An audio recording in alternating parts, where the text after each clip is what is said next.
Grief was born a child of death.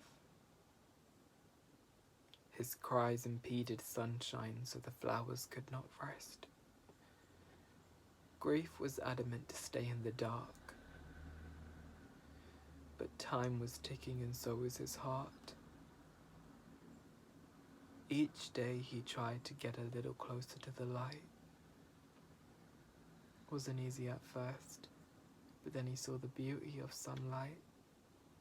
He could start afresh and leave his past in the past. Take all the lessons with a pinch of love and dust.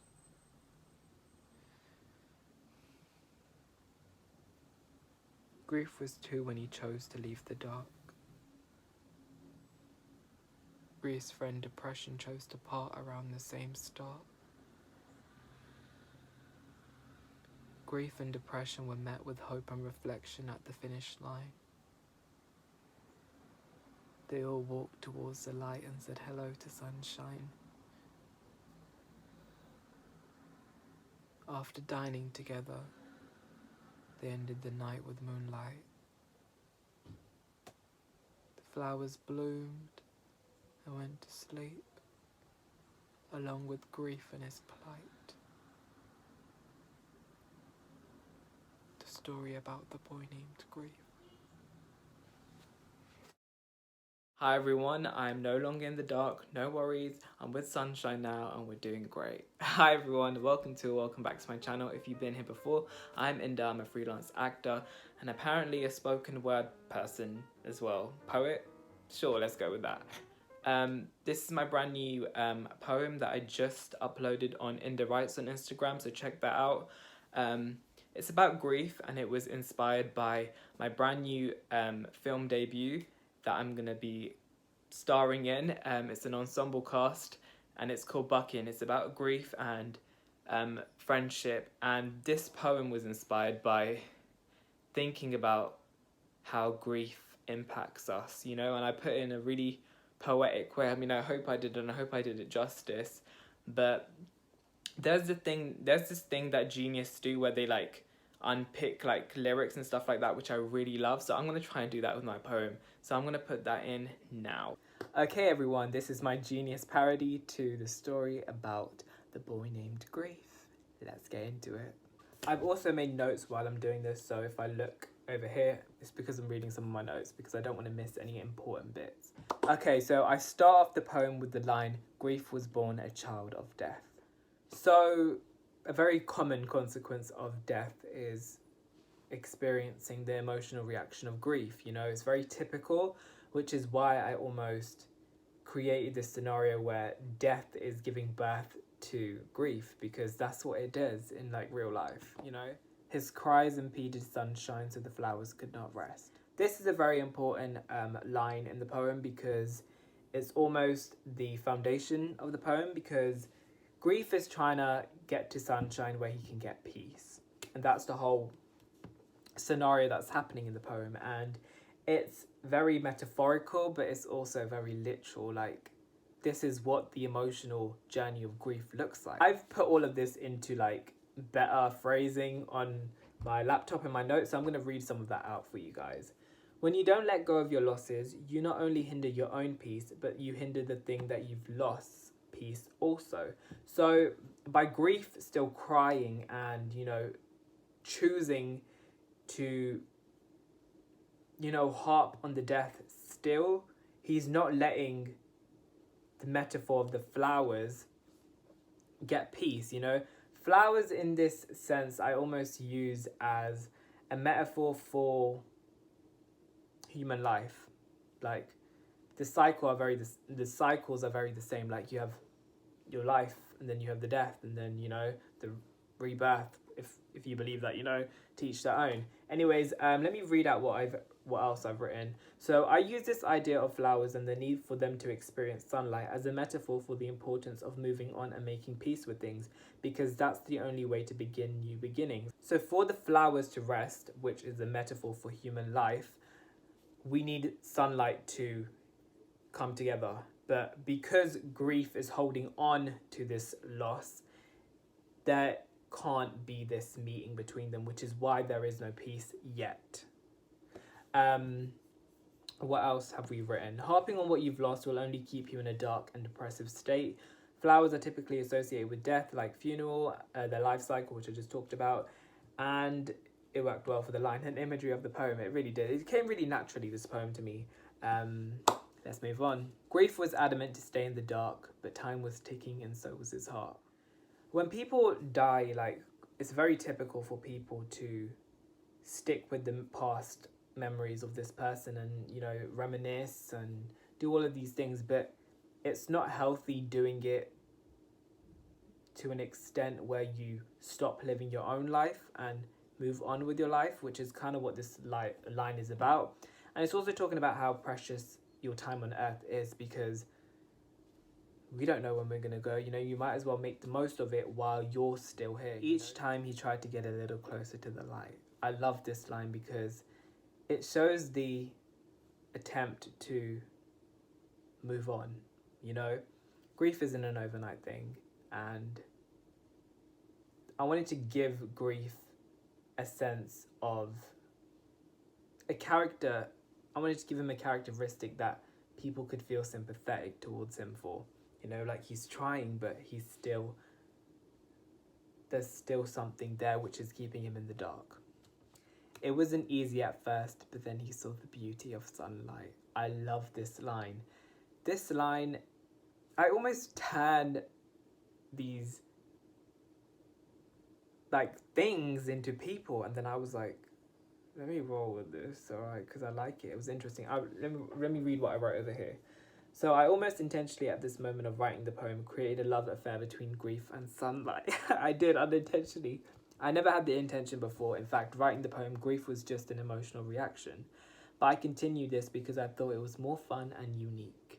Once you see how vibrant life is beyond the dark, or on the journey out of the dark, you become compelled to escape the burden of the past and live in the present, which is what the line, like, it wasn't easy at first, you know, but then he saw prospect beyond the dark, you know, which is kind of like compelling him to, like, come out and go join the light or live in it. He could start afresh and leave his past in the past, take all the lessons with a pinch of love and dust.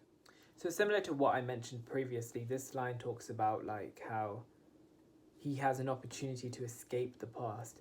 Grief is not necessarily escaping the past, it's more of detaching from the past, but I create this scenario where grief is trying to escape the past, you know, like, he doesn't want to bring the baggage of the past with him.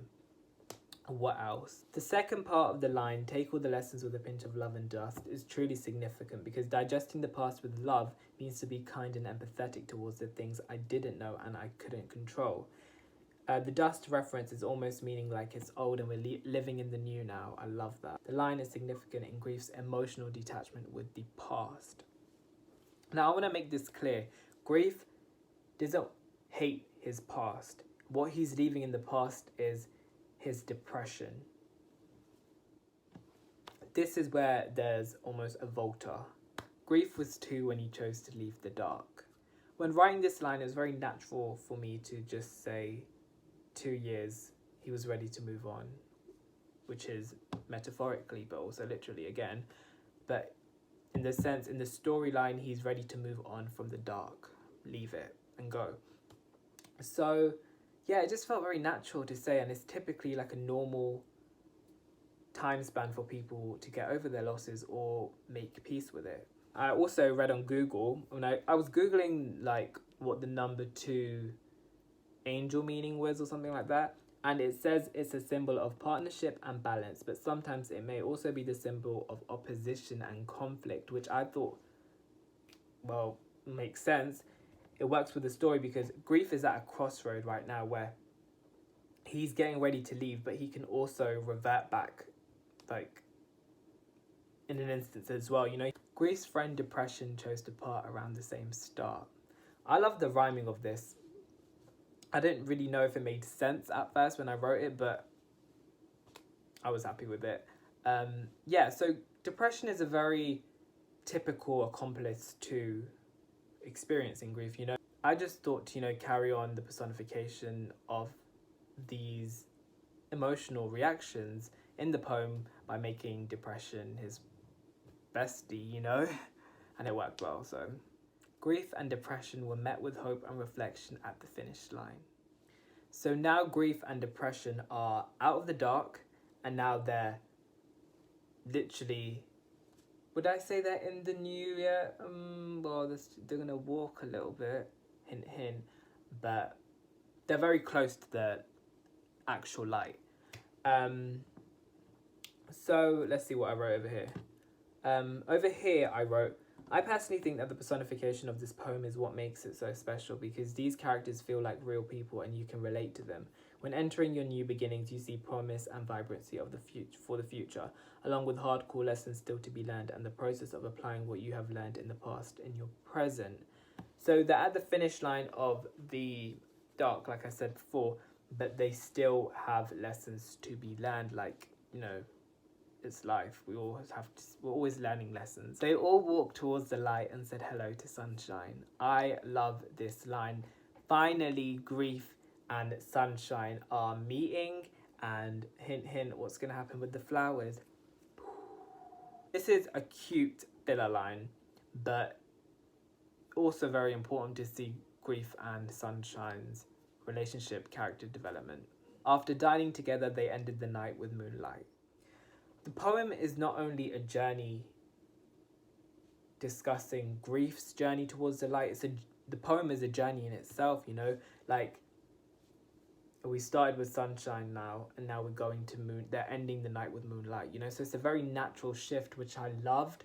And I actually toyed with this line a lot. I was like, what should I put here? And then thinking about how, you know, you have sunlight and then you have moonlight and then it's like going to sleep.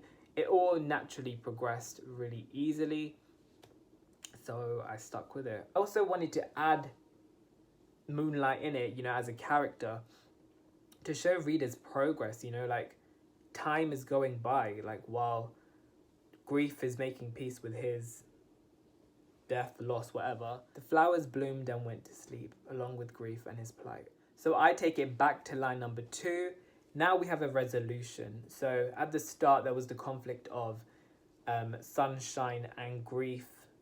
There's like something preventing the meeting, you know, and now they finally have that resolution where they're both connected and they're both at peace now. You know, the flowers have bloomed, like they've gotten what they needed from sunshine, photosynthesis, and the flowers have gone to sleep. I used the thing that they couldn't rest at the beginning to now they can sleep now. I like that, continuing the metaphor of that. What else? Along with grief and his plight. So this line is ambiguous. Like, it has 2 interpretations from what I've gathered. So it can mean that the character of grief has now passed away and gone to heaven and is at peace. But it can also mean that his plight and suffering has simply ended and he's happy and at peace. It's up to the readers, but I love both interpretations, and that's the poem, guys. I hope you guys enjoyed it. Like and subscribe. Check out my latest acting video. If you want to see more poetry or just random stuff that I write, I have the Insta page in the Writes on Instagram, so check that out, give it a follow, and support this channel as well, because if you want more spoken word pieces, I can 100% do that, because I also want to branch out and do new things with poetry as well. So stay tuned for that. Subscribe, like, share, comment, hit that post notification bell. I feel like such a YouTuber. Check out my latest series, Remix the Doll, my latest acting videos. They're all available to watch right now. I have 3 exclusive YouTube mini-series. Check them out. And then to know when My Diaries from the Dead and the newest and the brand new edition, Remix the Doll. Check it out. They're short series and you're going to love them. Thanks, guys, for watching, and I will see you guys very soon.